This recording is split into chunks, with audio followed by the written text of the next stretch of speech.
Hello everyone, hope and doing well. Welcome back to my channel. ये video Hindi में होने वाला है और आज हम बात कर रहे हैं डे 10 फरवरी डेली लीड कोड चैलेंज की। आज के कुछ दिनों में यार मैंने कमेंट्स में देखा, आप में से बहुत से लोग कह रहे थे कि हिंदी में भी वीडियो डाला करो।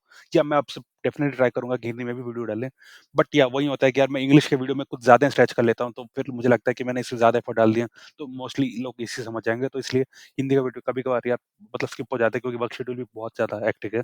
तो sorry for that, but again मैं हमेशा ट्राई करता हूँ कि जब भी मुझे टाइम मिले, जब भी ऐसा मुझे लगे कि क्वेश्चन में कुछ ऐसा है जो क्या समझाने लायक है, हर ऑडियंस को समझना चाहिए इसी, तो मैं डेफिनिटली वीडियोस हिंदी में बनाता हूँ, राइट? आज का भी कुछ ऐसा ही है। तो सबसे पहले यार एक बार एक सम अप कर देता हूँ, अभी तक हमने क्या-क्या देखा है। पहले के 5 दिनों में हमने देखा था कि अरे के क्वेश्चन्स आए थे, वो ईज़ी लेवल में थे, मतलब सारे क्वेश्चन में ईज़ी का टैग था और सेम ईज़ी थे। बट अगेन हमने वहाँ पे भी हमने ट्राई किया कि जो क्वेश्चन्स हैं, क्योंकि वो ईज़ी हैं, हमने 100% ऐसे सॉल्यूशन में सॉल्व करे जो कि 100% सॉल्यूशन को बीट हो रहा हो। जैसे कि आज का भी हमने करके दिखाया, इसमें आएँगे अभी, पर मैं आपको एक जस्ट समरी दे देता हूँ हमने क्या-क्या देखा है, ठीक है? पहले के 5 वैसे थे। जब आप पहले के 5 अगर आपने अभी तक नहीं किए, अगर आप करने जा रहे हो अब, तो आपका ये मोटिव होना चाहिए कि ऐसा सॉल्यूशन लेके आओ जो कि 100% टेस्ट केस को बीट कर रहा हो, 100% ऑफ अदर सॉल्यूशंस को बीट कर रहा हो, ठीक है? ये हो गई पहली चीज़। सेकंड चीज़ हो जाती है, हमने नेक्स्ट 5 डेज़ यानी कि अब से 5 दिन पहले हमने क्या-क्या देखा? हमने देखा हैश सेट के रिलेटेड क्वेश्चन्स। वो सारे क्वेश्चन मीडियम लेवल के थे, ठीक है? हैश सेट वाले सारे ही, sorry not hash set, it's hash map. Hash map वाले क्वेश्चन सारे ईज़ी लेवल के थे। एट द सेम टाइम उनमें से कुछ क्वेश्चन बहुत ही ट्रिकी थे, इंक्लूडिंग यस्टरडेज़ क्वेश्चन। आप कमेंट्स में भी देख सकते हो, बहुत से लोगों को ट्रिकी लगा था, okay? First thing I mean to say like discussion section में जाके देख लो, काफ़ी लोगों ने उसको बताया था और मतलब डिफिकल्ट था। सेकंड चीज़ इज़ जो कल का क्वेश्चन था, आप अगर उसका एक्सेप्टेंस रेट देखोगे, ओके? वो ऑलमोस्ट 50% था, okay? Which is even lower than that of hard problems in leet code, ठीक है? यानी कि अगर वो मीडियम मार्क है, तो भी उसका एक्सेप्टेंस काफ़ी डिफिकल्ट था। तो हमने कुछ ऐसे क्वेश्चन देखे, मैं जस्ट लाइक आपको एक गेस दे रहा हूँ, ताकि अगर आपने नहीं किया है, तो ये आपको एक रीज़न मिले जाके करने का, ठीक है? लास्ट 5 डेज़ का आपको डेफिनिटली करना चाहिए। हैश मैप के रिलेटेड बहुत ही अच्छे क्वेश्चन्स आए थे। पहले के जो 5 डेज़ थे फरवरी मंथ में, वो ईज़ी लेवल के थे, बट अगेन उनमें भी आपको कुछ ट्राई करना था, जो कि मैंने आपको बता दिया है। आपको ट्राई करना था कि ऐसा सॉल्यूशन लेके आओ जो कि 100% सॉल्यूशन को बीट कर रहा हो, without using any inbuilt function, okay? Now coming to today's question, हम वही चीज़ करने वाले हैं जो कि हमने पहले बोला था। जब भी एक ईज़ी आता है यार, मैं आपको मैं भी बहुत बार बता चुका हूँ, पर फिर भी यार मतलब जब मैं देखता हूँ ना यार कि ईज़ी होता है, पर फिर भी स्टूडेंट्स क्लियर नहीं कर पाते इंटरव्यूज़, तो यार मुझे बुरा लगता है। इसलिए यार मैं जब भी ऐसे ईज़ी क्वेश्चन देखता हूँ, मेरा मन करता है कि मैं आपको फिर से एक बार रिमाइंड कर दूँ। देखो, ईज़ी क्वेश्चन का आने का मतलब ये है कि अगर मान के चलो इंटरव्यू में आता है, इसका मतलब है कि ऑलमोस्ट 99 बच्चे 100 में से ये क्वेश्चन सॉल्व कर लेंगे। तो फिर डिसाइड कौन होगा कि किसको नेक्स्ट राउंड में लेके जाना है, राइट? इसीलिए मैं कह रहा हूँ आपको, जब ईज़ी क्वेश्चन आता है, आपको ज़्यादा डरने की ज़रूरत है। मेरा कहने का मतलब ये है कि ईज़ी क्वेश्चन हर कोई कर सकता है, तो इस वजह से आपको कुछ ऐसा करना है जो बाकी लोग नहीं कर पा रहे हैं। इसीलिए जब भी एक ईज़ी क्वेश्चन आता है, बजाय कि आप कुछ भी करके सॉल्व कर दो, ऐसा नहीं करना है आपको। आपको ऐसा सॉल्यूशन लेके आना है जो कि 100% ऑफ अदर सॉल्यूशंस को बीट कर रहा हो। रिमेंबर, अगर मान के चलो आप मेरी जगह में बैठे हो, आप मैं जैसे आपको प्रेज़ेंट कर रहा हूँ, आप भी एक इंटरव्यू में को प्रेज़ेंट कर रहे हो, और अगर आपने सॉल्यूशन सबमिट किया और उसमें ये लिख के आ गया कि 100% टेस्ट केस को बीट हो रहा है, बिलीव मी ये इम्पैक्ट बनाता है इंटरव्यू में, ठीक है? ये मैंने होते देखा है, इसलिए मैं आपको बता रहा हूँ। और रिमेंबर, कुछ कंपनीज़ में डायरेक्ट आपको लीड कोड में ही आपको क्वेश्चन का लिंक दे देते हैं और आपको खोल के करना होता है। वो आपको अकाउंट और पासवर्ड देते हैं, आपको लॉगिन करना होता है उनके पासवर्ड से, एंड देन वो आपको क्वेश्चन लिंक देते हैं, आपको ओपन करके करना होता है, ठीक है? तो आप ऐसा मत मानो कि यार ये कैसे बोल रहे हैं कि इंटरव्यू में ऐसे डायरेक्ट थोड़ी आता होता है। ऐसा हुआ है, इसलिए मैं बता रहा हूँ। हर कोई कंपनी अपना अलग से राउंड नहीं कराती फेस टू फेस में, ठीक है? वो आपको लीड कोड का ही एक अलग से अकाउंट बना के दे देंगे पासवर्ड के साथ, आपको ओपन करके लीड कोड में ही ऐसे ही जो मैं आपको दिखा रहा हूँ ना, एग्ज़ैक्ट वैसे ही आपको करके दिखाना होगा, ठीक है? इसी के बेसिस पे आपको जज किया जाएगा, ठीक है? बहुत सारी कंपनी ऐसा भी करती हैं, ठीक है? फर्स्ट थिंग, तो आपको ऐसा सॉल्यूशन लेके आना है जो कि 100% अदर सॉल्यूशन को बीट कर रहा हो। Second thing is that try करो कि आप जो इनबिल्ट फंक्शंस होते हैं ना, जैसे कि कुछ इनबिल्ट फंक्शंस होते हैं पाइथन में, सी प्लस में, जावा में, बहुत सारे बच्चे क्या करते हैं ना, उनको रट लेते हैं। स्पेशली जो आज का क्वेश्चन है, जो स्ट्रिंग्स के रिलेटेड क्वेश्चन मतलब होते हैं ना, उसमें कुछ बच्चे रट लेते हैं जो इनबिल्ट फंक्शंस होते हैं। तो उनको थोड़ा करना ईज़ी हो जाता है। यार देखो, ईज़ी तो है, मैं मानता हूँ कि ईज़ी है, ऑप्टिमल भी है, पर ऐसा हो सकता है कि वो आपको बोलें कि नहीं, बिना इनबिल्ट फंक्शन यूज़ के करके दिखाओ। ऐसा फेस टू फेस इंटरव्यू में बहुत बार होता है। जब भी ईज़ी क्वेश्चन आता है, ऐसा होता ही है, ठीक है? क्योंकि ना यार मतलब करना है ना, उनको फ़िल्टर करना है, नेक्स्ट राउंड में कुछ और बच्चों को लेके जाना है। अगर हर कोई मतलब कर रहा है, तो फिर कैसे फ़िल्टर होगा, राइट? तो इसलिए मैं आपको कह रहा हूँ कि अगर आपको सेफ़र साइड में रहना है, तो आपको ये भी मतलब अल्टरनेटिव्स आपको पता होने चाहिए कि मतलब इनबिल्ट फ़ंक्शन का अल्टरनेटिव क्या है, ठीक है? उस अल्टरनेटिव के साथ भी आपको ऑप्टिमली करके दिखाना है, तब भी आपको सॉल्यूशन आपको ट्राई करना है कि 100% अदर सॉल्यूशंस को बीट कर रहा हो, ठीक है?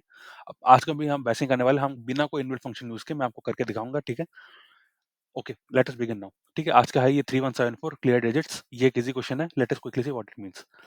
तो आप देख सकते हो हमें एक इनपुट में क्या-क्या दिया है। हमें एक स्ट्रिंग मिला है। जल्दी से उसके कंस्ट्रेंट्स देख लेते हैं। रिमेंबर, जब भी आपको एक इनपुट दिखता है ना, आप पहले कंस्ट्रेंट्स में देखने लग जाओ, ठीक है? ताकि क्वेश्चन को पढ़ने से पहले अगर आप ऐसा करते हो ना, आपको यार राइट इमेज बनता है आपके मतलब माइंड में कि हमको एग्ज़ैक्टली क्या करना है, कौन-सा तरीका हमको सोचना है, ठीक है? आप टाइम वेस्ट नहीं करते हो। बहुत से लोग क्या करते हैं, जैसे ही क्वेश्चन देखा मतलब कोड लिखने के लिए जंप कर जाते हैं, वैसा नहीं करना है।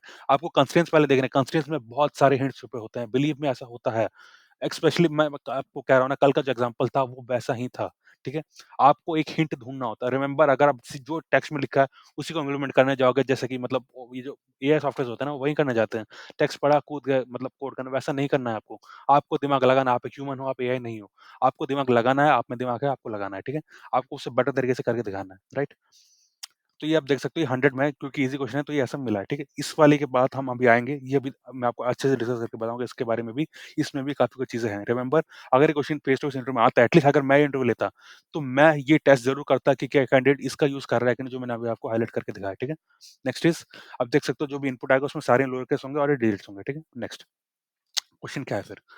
आपको स्ट्रिंग दिया हुआ है, your task is to remove all the digits by doing this operation repeatedly, यानी कि डिजिट का मतलब क्या है? डिजिट का मतलब होता है 0 से लेकर 9 तक जो भी होता है ना, वो डिजिट्स होते हैं, ठीक है? आपको ये करना है कि delete the first digit and the closest non digit character towards the left, ठीक है? मान के चलो अगर आपका स्ट्रिंग ऐसा है, ठीक है? एग्जांपल 2 का देख लेते हैं, CB34 है, ठीक है? ये है आपका इनपुट CB34, ठीक है? नेक्स्ट आपको क्या करना है, आपको एक-एक करके स्टैक की तरफ प्रोसेस करना है। जैसे मैंने आपको बताया था स्टार्टिंग में भी, राइट, कि स्टैक का क्वेश्चन है, तो आपको स्टैक में लेके प्रोसेस करना है, ठीक है? मान के चलो ये आपका स्टैक है। पहला कैरेक्टर सी आ गया, ठीक है? सी क्योंकि एक डिजिट नहीं है, तो ये हम ऐसे स्टैक में लिख देंगे, ठीक है? नेक्स्ट कैरेक्टर बी आ गया, बी भी एक कैरेक्टर है, ये एक डिजिट नहीं है, तो हम इसको भी लिख देंगे। नेक्स्ट आता है 3।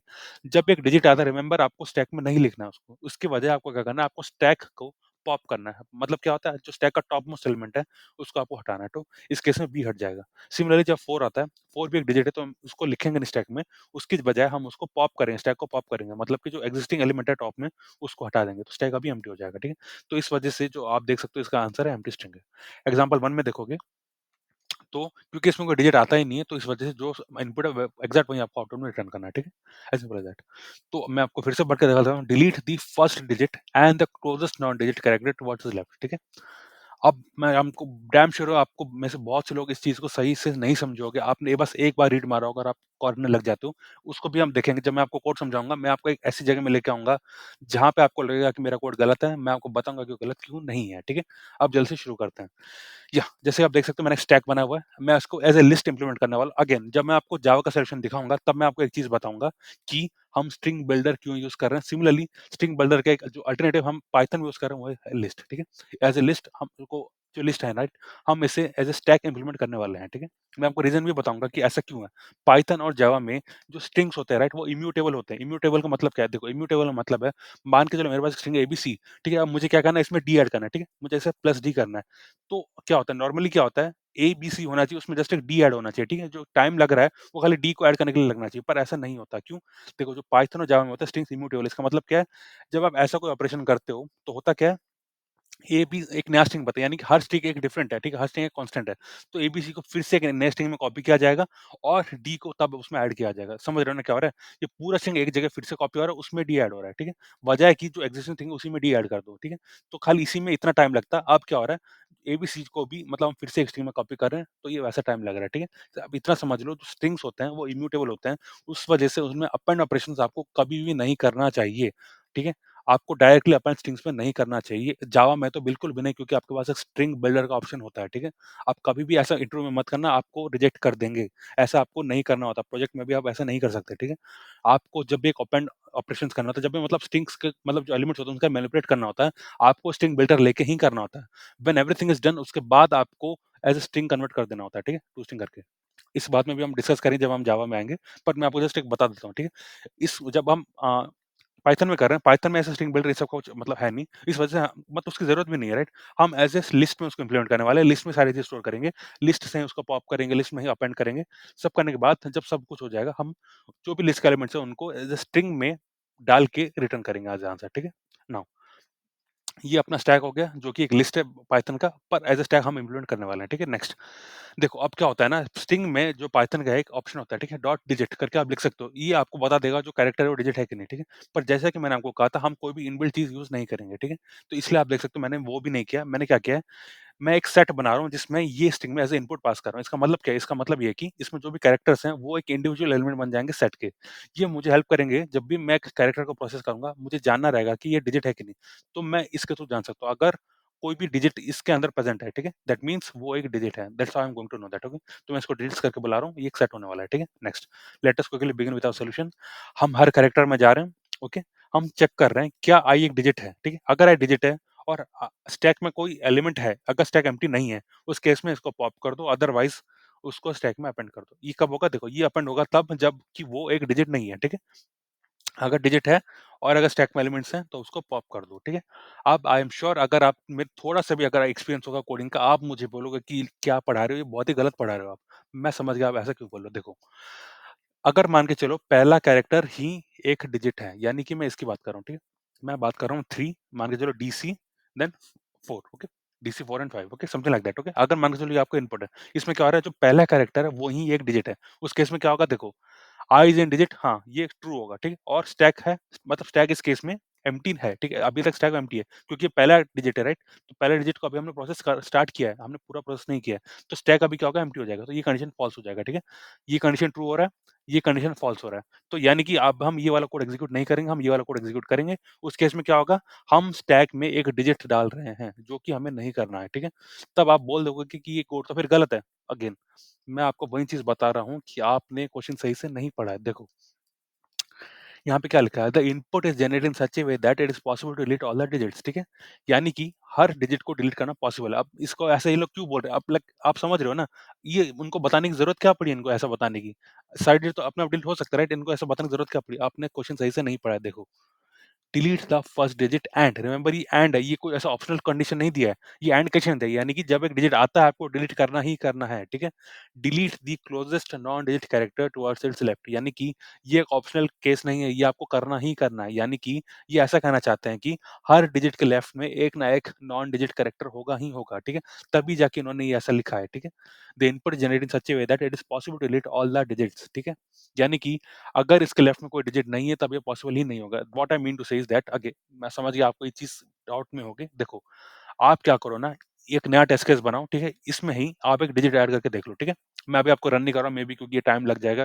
इंटरनेट की स्पीड अगर स्लो होगी तो टाइम लगेगा, मैं आपका टाइम वेस्ट नहीं करना चाहता। आपको क्या करना है ना, एक जो कोई भी इनपुट ले लो, उसके स्टार्टिंग में एक डिजिट ऐड कर दो, फिर इसको रन करके देखो, ठीक है? आपको एक एरर मिलेगा क्योंकि ये वैलिड टेस्ट केस नहीं है इस प्रोग्राम के लिए, ठीक है? इस प्रोग्राम के लिए वैलिड टेस्ट केस नहीं है, ठीक है? As simple as that. तभी आपको इस चीज़ के बारे में नहीं सोचना है, ठीक है? कहने का मतलब ये है कि जब भी एक डिजिट आता है, स्टैक में एक एलिमेंट होगा ही होगा, the input is डिज़ाइन्ड in such a वे, ठीक है? कहने का मतलब ये है कि अगर आपने इस कंडीशन को हटा दिया, तो भी आपका कोड 100% टेस्ट केस को क्लियर करेगा, ठीक है? समझ रहे हो ना? जब एक डिजिट आता है, ये इंश्योर होता है कि उसके पहले एक कैरेक्टर आया होगा क्योंकि आपने एज़ अ स्टैक इम्प्लीमेंट किया है, यानी कि जब भी एक डिजिट आएगा, आपके स्टैक में कोई ना कोई एलिमेंट होगा, आप हमेशा पॉप कर सकते हो, आप एम्प्टी स्टैक को पॉप नहीं कर रहे हो, ठीक है?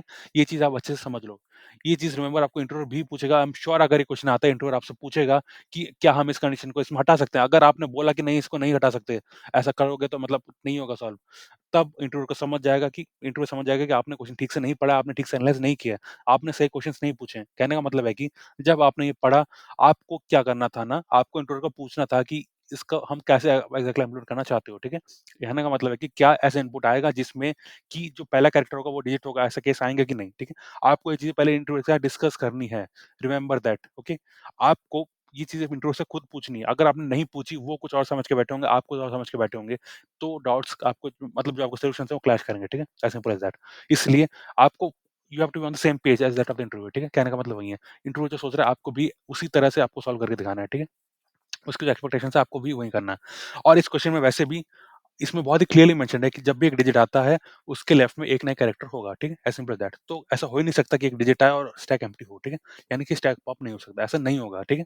अब आप इस वाले पार्ट को भी हटा सकते हो, इसके सा हटाने के बाद भी आप 100% सॉल्यूशन को बीट कर सकते हो, ठीक है? As simple as that, 100% test case को बीट कर सकते हो। तो अब जब भी एक डिजिट आता है आपको क्या करना है, स्टैक को पॉप करना है। अगर डिजिट नहीं आया आपको क्या करना है, उसको सिंपली अगर ये कैरेक्टर आता है, आपको सिंपली अपेंड कर देना है, ठीक है? ये आपका चलता जाएगा। नेक्स्ट, जब हम मतलब सारी ये कर लेंगे, हमको क्या करना है, अभी तक हमारे सारे एलिमेंट्स लिस्ट में है, ठीक है? इस फॉर लूप के कंप्लीट होने के बाद सारी चीज़ें लिस्ट में होंगी, ठीक है? लिस्ट से हमें उनको एक स्ट्रिंग बनाना है, तो हम क्या करेंगे, हम इस चीज़ के साथ उनको जॉइन कर दिएँगे, यानी जो भी एलिमेंट एक जो स्टैक में है, उसको इस एक चीज़ के साथ जॉइन करते चले जाओ, ठीक है? यानी कि 2 एलिमेंट्स के बीच में ये चीज़ ऐड कर दो और एक स्ट्रिंग बनाते चले जाओ और उसको रिटर्न कर दो, ठीक है? That is the Python solution as you can see ये 100% सॉल्यूशंस को बीट कर रहा है, ठीक है?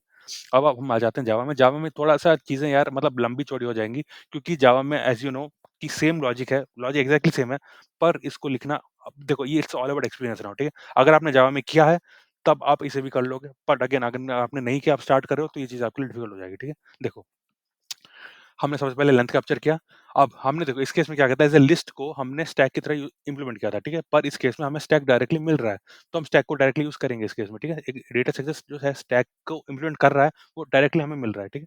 तो हम उसी को इम्प्लीमेंट करेंगे। जो ये होता है ना, जावा.util होता है, उसमें ये चीज़ पहले से रहती है, तो हम उसको डायरेक्टली इम्पोर्ट करके यूज़ कर सकते हो, ठीक है? जावा.util.stack आप लिख दो, इम्पोर्ट करके आपको ये डायरेक्टली यूज़ करने को मिल जाएगा, ठीक है? नेक्स्ट फिर देखो हमने इस केस में एक सेट बनाया था, रील्स के लिए हम सेम चीज़ यहाँ पे भी करने वाले हैं। पर इस केस में जब आप डिजिट बनाते हो आप उसमें ऐड कैसे करोगे? देखो इस केस में मैंने तो डायरेक्ट ऐसे कंस्ट्रक्टर में पास कर दिया था, राइट? पर इस केस में आपको चीज़ें थोड़ी डिफिकल्ट तरीके से करनी पड़ेंगी। देखो, पहले मैंने क्या किया अरेज़ किया, मतलब है कि एक अरे जो कि ये सारे एलिमेंट्स को होल्ड करता है, ठीक है? उसको मैंने सबसे पहले लिस्ट में कन्वर्ट किया, ठीक है? लिस्ट में कन्वर्ट होने के बाद मैंने उसको हैश सेट के कंस्ट्रक्टर में पास किया, ठीक है? कहने का मतलब है कि जब भी आप एक कलेक्शन का कंस्ट्रक्टर देखते हो, उसमें एक कलेक्शन का ऑब्जेक्ट ही पास हो सकता है, ठीक है? कलेक्शन का मतलब क्या है? देखो, आप डायरेक्ट एक अरे पास नहीं कर सकते। यानी कि अगर मैं ऐसे लिख देता, राइट? मैं अगर ऐसे अरे के साथ लिख देता कि ए हो जाएगा, फिर बी हो जाएगा एंड ऑल दैट, तो ये अरे बन रहा है, राइट? हम ऐसे डायरेक्टली अरेज़ में नहीं लिखते इस केस में, ठीक है? जावा में। हमें क्या करना है, ऐसे लिस्ट में लिखना है, ठीक है? अरेज़ पहले ही अरे के एलिमेंट्स हैं, उनको पहले हमने लिस्ट में कन्वर्ट किया। लिस्ट एक मतलब कलेक्शंस का ऑब्जेक्ट होता है, राइट? तो हम उसको हैश सेट के कंस्ट्रक्टर में पास कर सकते हैं, ठीक है? As simple as that. अभी जो डिजिट्स बन जाएगा उसमें ये सारे एलिमेंट्स होंगे, तो अब हम इसको सेम तरीके से यूज़ करेंगे जैसे हमने पाइथन में किया था। हम ये चेक करने के लिए करेंगे कि क्या ये कैरेक्टर एक डिजिट है कि नहीं, ठीक है? As simple as that. Next remember ये चीज़ मैंने आपको पहले ही कही थी, जब भी क्वेश्चन ईज़ी हो आपको इनबिल्ट चीज़ें यूज़ नहीं करनी है, आपको सिर्फ इनबिल्ट डेटा स्ट्रक्चर यूज़ करना है क्योंकि आप एक सिमुलेट कर रहे हो, राइट? तो आपको इनबिल्ट फंक्शन जो कि स्ट्रिंग के डायरेक्ट फंक्शन होता है, आपको वो चीज़ यूज़ नहीं करनी है, ठीक है? नेक्स्ट फिर देखो हमने क्या किया सेम चीज़ है हम एक हर एक कैरेक्टर में जा रहे हैं देखो, क्योंकि ये स्ट्रिंग है, ठीक है? स्ट्रिंग को अगर आपको एक कैरेक्टर में जाना होता है तो आपको स्ट्रिंग एड फंक्शन करके यूज़ करना होता है, ठीक है? पर मैंने क्या किया मैंने इसको एक कैरेक्टर में कन्वर्ट कर दिया और एक हर एक कैरेक्टर में जा रहा हूँ, ठीक है? हर एक कैरेक्टर को रिप्रेजेंट करने वाला है इन डिफरेंट इटरेशंस। सेम चीज़ है अगर एक डिजिट है अभी के जो इटरेशन अभी चल रहा है उसमें अगर आई डिजिट है और स्टैक एम्प्टी नहीं है, ठीक है? तो उस केस में हमें क्या करना है स्टैक डॉट पॉप करना है, अदरवाइज़ हमें स्टैक डॉट पुश करना है, ठीक है? अगेन सेम चीज़ है, आप अगर इस कंडीशन को रिमूव करते हो तो भी आपका सॉल्यूशन एज़ इट इज़ चलेगा क्योंकि इस केस में मतलब जो इनपुट्स आपको मिलेंगे, ऐसा कभी नहीं होगा कि आपको एक डिजिट मिला और स्टैक एम्प्टी होगा, ठीक है? ऐसा कभी नहीं हो सकता, राइट? तो इस वाले पार्ट को आप रिमूव कर सकते हो चाहो तो, मैंने इसलिए आपको लिखा है ताकि आप क्वेश्चन करो, आपके क्वेश्चन के बाद मैं आंसर देने वाला था, ठीक है? That is what I am trying to tell you, okay? जब भी स्टैक वाला पार्ट कंप्लीट हो जाता है, अब आपके स्टैक में सारे कैरेक्टर्स आ चुके होंगे, राइट? अब आपको क्या करना है, एक-एक लेके आपको एक-एक मतलब स्ट्रिंग में ऐड करते जाना है, ठीक है? क्योंकि strings again as I mention immutable होते हैं। ये कहने का मतलब है कि जब आप एक स्ट्रिंग को दूसरी स्ट्रिंग में ऐड करते हो, एक टोटली न्यू स्ट्रिंग बन रहा होता है। रिमेंबर जो कि दोनों स्ट्रिंग से रिलेटेड नहीं होता। वो टोटली न्यू बनेगा यानी कि दोनों स्ट्रिंग से चीज़ उसमें कॉपी होंगी यानी कि जो टाइम कॉम्प्लेक्सिटी लगेगा वो दोनों स्ट्रिंग्स का लेंथ होगा यानी कि sum of the length of both the strings, ठीक है? तो क्योंकि ये बहुत ही ज़्यादा टाइम लग सकता है, उस वजह से हम एज़ अ स्ट्रिंग बिल्डर लेंगे, ठीक है? स्ट्रिंग बिल्डर में आप सेम मतलब कांस्टेंट टाइम में अपेंड कर सकते हो एक कैरेक्टर को, ठीक है? As simple as that. तो हम उसी वजह से इसको ले रहे हैं। हमने स्ट्रिंग बिल्डर लिया, हमने यहाँ पे n पास किया क्यों? क्योंकि देखो जो इसका मैक्सिमम कैरेक्टर जो इसको होल्ड करना होगा n, ठीक है? इस केस में। इन द वर्स्ट केस मैं आपको बता रहा हूँ, ठीक है? इसलिए हमने n कंस्ट्रक्टर पास किया इसके, ठीक है? अब हम हर कैरेक्टर में जा रहे हैं स्टैक के। रिमेंबर स्टैक है एक कलेक्शन का ऑब्जेक्ट। कैरेक्टर है, जस्ट अ कैरेक्टर आप देख सकते हो राइट? ये एक आपने फुल कैरेक्टर लिखा हुआ है, ठीक है? इसमें जस्ट आप कैर लिख रहे हो, ठीक है? ये चीज़ आपको नोटिस करनी है। I hope you are noticing that, okay? Next हर एक कैरेक्टर में जा रहे हो, then you are appending it to our string builder, ठीक है? आप उसे स्ट्रिंग बिल्डर में ऐड कर रहे हो। जब ये पूरा पार्ट हो जाता है, यानी कि अभी स्ट्रिंग बिल्डर में सारी चीज़ें आ चुकी हैं, तब हमें क्या करना है? क्योंकि देखो इसमें रिटर्न टाइप क्या है? इसमें रिटर्न टाइप क्लियरली मेंशन है स्ट्रिंग, ठीक है? तो आपको क्या करना है? इसको जस्ट टू स्ट्रिंग कर देना, तब जाके अब जो स्ट्रिंग बिल्डर की चीज़ें थी, वो एक स्ट्रिंग कन्वर्ट होके रिटर्न हो जाएँगे, ठीक है? And the last step you have to convert. उससे पहले अगर आपने किया था, अगर आपने ये चीज़ नहीं किया, आपने डायरेक्ट स्ट्रिंग में ही ऐड करते चले गए, रिमेंबर दैट ये चीज़ सही नहीं है। आपको अगर आप इंटरव्यू में ऐसा कर दिया, आपको सिलेक्ट नहीं किया जाएगा। ये बहुत ही गलत चीज़ है, रिमेंबर दैट। स्ट्रिंग में चीज़ें आपको अपेंड नहीं करनी होती है। रिमेंबर स्ट्रिंग का एक डिफरेंट यूज़ केस है, आपको उसके यूज़ केस में उसे यूज़ करना होता है, ठीक है? आपको उसे हर जगह यूज़ नहीं करना होता। इन अगर आपको मैनिपुलेट करना है एक स्ट्रिंग के साथ, तो आपको स्ट्रिंग बिल्डर यूज़ करना होता है, ठीक है? As simple as that. So या फिर that was all for this video. इस चीज़ में बहुत कुछ चीज़ें थी, अगर आप जावा में करोगे डेफिनिटली आपको मल्टीपल क्वेश्चंस में आएँगे जावा से क्योंकि देखो, जावा में पूछने के लिए बहुत कुछ है। अगर मैं इंटरव्यू ले रहा हूँ, कोई कैंडिडेट जावा में सॉल्व करता है, मैं उसको बहुत सारे क्वेश्चन्स पूछ सकता हूँ। पाइथन में ज़्यादा कुछ पूछने के लिए नहीं है, बट अगेन आपको फिर टेक्निकल चीज़ें ज़्यादा पूछी जाएँगी, जैसे कि अगर मैं इसको हटा दूँ तो भी कोड चलेगा कि नहीं? बहुत सारे लोग येस बोल देंगे, अगर वो येस बोलते हैं, आपको समझ जाना पड़ेगा कि यार आपके सिलेक्शन के चांसेस कम हो गए हैं क्योंकि आपने गलत आंसर दे दिया, ठीक है? आपने क्वेश्चन ठीक से नहीं पढ़ा है। देखो, इसलिए कहा जाता है जब ये क्वेश्चन आए, आपको डायरेक्टली जंप नहीं करना है। देखो, बहुत से लोग क्या करते हैं, ईज़ी क्वेश्चन देके सीधा जंप कर जाते हैं कि मैं तो सॉल्व करके दिखा दूँगा जल्दी से। वैसा नहीं करना होता, आपको हर एक चीज़ को एनालाइज़ करना होता है। वो जो डिस्कशन फेज़ होता है ना, उसके भी मार्किंग्स होती है इंटरव्यू में, ठीक है? जो क्वेश्चन पढ़ के जो डिस्कशंस होता है, आपको जो इनिशियल क्वेश्चन आपको पूछने होते हैं, उन चीज़ों के भी मार्किंग्स होते हैं कि आपने सही क्वेश्चंस पूछे हैं कि नहीं। रिमेंबर, बिज़नेस में भी वही होता है। मतलब जब आप कंपनी में काम करोगे, आपको बिज़नेस से रिक्वायरमेंट सारी होंगी। आपको उनसे करेक्ट क्वेश्चंस पूछने रहते हैं इनिशियली, ठीक है? वो चीज़ें वही आपको जज कर रहे होते हैं इस स्टेज में कि आप सही क्वेश्चंस पूछते हो कि नहीं, या फिर आप डायरेक्टली जंप कर जाते हो कोड करने के लिए, ये सही नहीं है, राइट? आपको सही चीज़ें पूछनी है, जब आपको सही चीज़ पता चल जाए, फिर आपको कोड करना है। आप मे बी तब आप दिखा सकते हो कि मैंने ऐसे एडिशनली इसको ऐड कर दिया, पर मुझे पता है इसकी कोई ज़रूरत नहीं है, ठीक है? आप ऐसा करके बोल सकते हो, तब आपकी चीज़ें सही रहेंगी। पर अगेन आपको ये बोलना पड़ेगा कि इसकी कोई ज़रूरत नहीं पड़ेगी, क्योंकि जो इसमें दिया है, इसमें बहुत ही क्लियरली मेंशन्ड है कि कभी भी ऐसा नहीं होगा कि एक डिजिट आए और उसके पीछे कोई कैरेक्टर ना हो, ठीक है?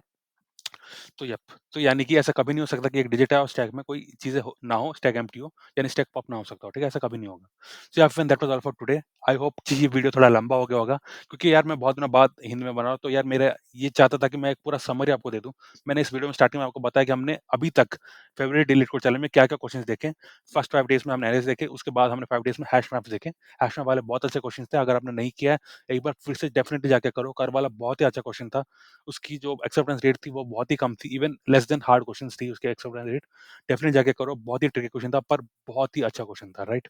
एंड आज का क्वेश्चन अभी से नेक्स्ट 3-4 डेज़ के लिए हमें इसी के क्वेश्चन आएँगे स्टैक के, तो इसके लिए रेडी हो जाओ। अगर आपने प्रिपेयर नहीं किया, एक बार जाके देख लो स्टैक और क्यू में डिफरेंस क्या होता है। यानी कि मतलब जो एक जब एक एलिमेंट अपेंड होगा, यानी कि पॉप कौन सा एलिमेंट पहले होगा, पुश कौन सा एलिमेंट मतलब होगा, मतलब पुश और पॉप का ऑर्डर्स क्या होंगे, वो आपको चीज़ें आनी चाहिए। ये बहुत ही बेसिक चीज़ है, राइट? ये आपको आनी चाहिए, ठीक है? मे बी कुछ कंपनीज़ आपको ये चीज़ पूछ लेंगे कि अगर मैं एक एलिमेंट इंसर्ट करता हूँ, मतलब क्या सीक्वेंस दे देंगे। 3-4 एलिमेंट हमने इंसर्ट किए, उसके बाद एक एलिमेंट पॉप कर रहे हैं। फिर से 2-3 एलिमेंट इंसर्ट किए, तो ये ऑर्डर क्या रहेगा उसके बाद उसमें डेल्टा स्ट्रक्चर में, ठीक है? स्टैक और क्यू में डिफरेंस कैसे रहेगा? ये चीज़ आपको आनी चाहिए। ये बेसिक चीज़ें मे बी आपको एज़ एमसीक्यू भी पूछी जा सकती है, मतलब ऑनलाइन असेसमेंट में, ठीक है? सो यहाँ पे that was all for this video. जो भी हो सकता है मैंने आपको पूरा क्लियर कट आइडिया दिया कि अगर इस टॉपिक में कुछ चीज़ें आती है, आपको कैसे आंसर करना है, क्या-क्या चीज़ आपको ध्यान में रखनी है। पहली चीज़ है कि ट्राई करो कि आप इनबिल्ट फंक्शन यूज़ ना करो। सेकंड चीज़ है कि ट्राई करो, अगर आपके पास टाइम है, कि ऐसा सॉल्यूशन लेके आओ जो कि 100% ऑफ अदर सॉल्यूशंस को बीट करता हो, ठीक है? या फिर that was all for this video. Okay, the third thing is that always try कि जब आप इज़ी क्वेश्चन आप प्रैक्टिस में कर रहे हो, आप 2 प्रोग्रामिंग लैंग्वेज में उसको कोड करके दिखा सको, ठीक है? सेम चीज़ मैंने आपको करके दिखाया, पाइथन में भी दिखाया, जावा में भी दिखाया। आप ट्राई करो ये कर सको। मैंडेटरी नहीं है, बट अगेन क्योंकि क्या होता है ना, जैसे कि इन्फोसिस का मुझे याद है कि जब मैंने दिया था उसका एग्ज़ाम, देखो इन्फोसिस लाइक बहुत से लोग बोलते हैं इन्फोसिस बहुत छोटी कंपनी है, like okay, I agree with that, but remember सबसे पहले आपको कंपनी वहीं मिलेगी, ठीक है? मतलब देखो वो बहुत पहले आ जाती है, राइट? तो अगेन आपका कॉन्फिडेंस अगर ब्रेक हो जाएगा कि आप उसी में सेलेक्ट नहीं हो तो कैसा लगेगा, ठीक है? तो इसलिए मैं बोल रहा हूँ कि ऐसी छोटी कंपनीज़ में ये रहता है कि आपको, जैसे इन्फोसिस का राउंड था, उसमें खाली 2 ही ऑप्शंस थे, ठीक है? ईदर जावा और पाइथन। तो जो लोग सी प्लस प्लस में करके आए थे उनका ऑप्शन ही नहीं है, ठीक है? इसलिए कहता हूँ कि कोई भी टॉप की 2 लैंग्वेज आपको आनी चाहिए। अभी के केस में पाइथन और जावा टॉप की 2 लैंग्वेज हैं। आगे चल के मे बी जो गोलैंग है ये सब भी आ जाएँगी, बट अगेन, ठीक है? Again like I am not saying you should target Infosys, okay? But remember, मैं भी एक बहुत ही नॉर्मल कॉलेज से आया हूँ। अगेन माय आल्सो फर्स्ट जो मेरा सिलेक्शन हुआ था इन्फोसिस में हुआ था, but I did not go that because I was able to crack a FAANG level company, ठीक है? तो अभी मैं एक फैंग लेवल कंपनी में हूँ। उस वजह से मैं आपको बता रहा हूँ कि ऐसा कभी आप छोटा मत देखो। आपका स्टार्ट जो है वो हमेशा हम्बल होगा, उसके बाद ही आपको बड़ी चीज़ें मिलेंगी, ठीक है? तो ऑलवेज़ रिमेंबर, जब भी आपको कोई भी एग्ज़ाम देना हो, फुल प्रिपेयर करके जाओ। ऐसा मत सोच जाओ कि ये तो छोटी कंपनी है। जब भी आपके पास कुछ नहीं है, आपको जो भी पहले आ रही है, उसका आपको बेस्ट ट्राई करना है, ठीक है? As simple as that. तो या फिर that is all for this video, and अगर आपको मेरे एफर्ट्स पसंद आते हैं, प्लीज़ चैनल को सब्सक्राइब करें, and see you tomorrow. Thanks a lot.